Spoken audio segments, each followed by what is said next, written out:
Find a little spot in the classroom here and start working through these, making sense of the poems you've selected from the website. It really is just about investing some time in the poem. I'm doing Lewis Carroll, A Boat Beneath the Sunny Sky. And I have Ode on the Death of a Favorite Cat Drowned in a Tub of Goldfishes. Yeah. Learning as much as you can about the poet. Wondering if he died of syphilis. His death's actually shrouded in mystery. Probably about as close to a rock star as they had. And I mean, Alexander Pope was a very famous, like in his lifetime as a poet, and he was sort of a court poet. Doing a bit of research, looking up any word that you don't understand. Take a guess at what an epitaph is. It's something you say about someone after they die. It's something, for instance, you'll write on a tombstone. Google it, I suppose, and read up anything that you can. If there's references that seem strange, especially with poems that might be written over 100 years ago, where there's historical references. Asking other people what they think it means. English teachers, your friends, your parents. I don't actually know how to read hyphens. Is it like the length of a comma or a period? It's like it's a break in the So how would you read this? Just as I was out of work, I sold his traps. Okay. Into the Valley of Death rode the 600. So what are the 600 on? They're on horses. What does that sound like? Go around. Happily, happily, happily onwards. Galloping.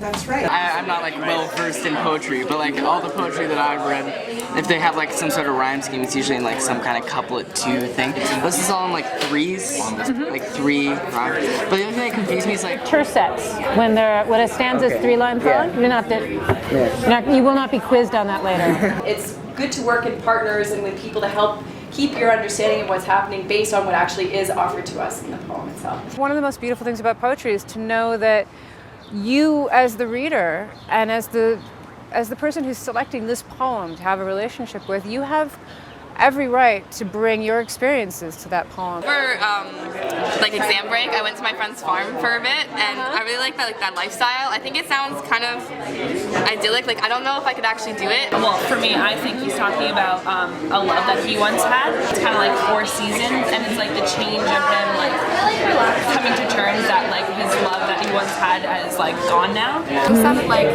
really like the most beautiful breakup I'd ever heard, and I think this is the way I'd like to be broken up with. Well, when I first read it, I just thought it was interesting because it was written so long ago, but the theme that the author is presenting is still really relevant today. Mm-hmm. Like how we just sort of kill things without caring for what we've done. The way it resonates for you can be very directly linked to a time in your life that no one, if you're reciting that poem from memory in the audience, will know. But where that emotional connection for you comes from animates the poem in this beautiful way where it really becomes your poem in that moment. Which is why one of my favorite things about the competition is seeing how different people bring completely different pieces out in the same poem. When you read it, that last line is not a line that says that. That last line says... It says it's made a difference, exactly. But it's not good or bad. Exactly.